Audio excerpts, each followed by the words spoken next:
Hi guys, আসসালামু আলাইকুম। কেমন আছেন সবাই? আজকে আমরা ভর্তা খাবো, অনেক রকমের ভর্তা খাবো। এটা আমি বাড়ি আসলে প্রতিদিনই হয়, এরকম প্রতিদিন না, মানে মাঝে মাঝে হয় আর কি। তো এদিকে আমার জামাই আসছে, আমার মেয়ের বাবা আসছে।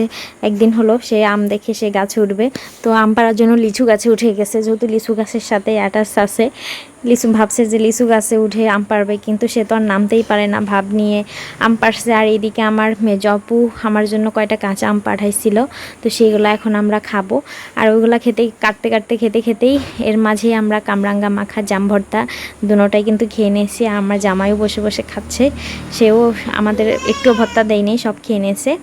আর এদিকে এই ভর্তাগুলো খেতেই আমাদের আম মাখানো ভর্তাও রেডি, দেখতেই পাচ্ছেন কত লোভনীয় হয়েছে। আর বাড়িতে আসলে তো কাঁচা আম, এখন যদিও এগুলা কাঁচা গাছ থেকে কিন্তু কাঁচাই পাড়া হয়েছে, কিন্তু এগুলা পাকা পাকা অবস্থা হয়ে গেছে মাখানোর পরে।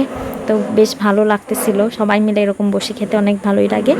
আর সবাই যত সময় আম ভর্তা শেষ না হয় এই ঝোলের আশায় বসে থাকি, কখন এই ঝোলটুকু খাবো। আচ্ছা, আমাদের মতো কে কে এরকম ঝোলের আশায়, আমের ঝোলের আশায় বসে থাকেন আম শেষ হওয়া পর্যন্ত? বলেন তো কমেন্ট করে।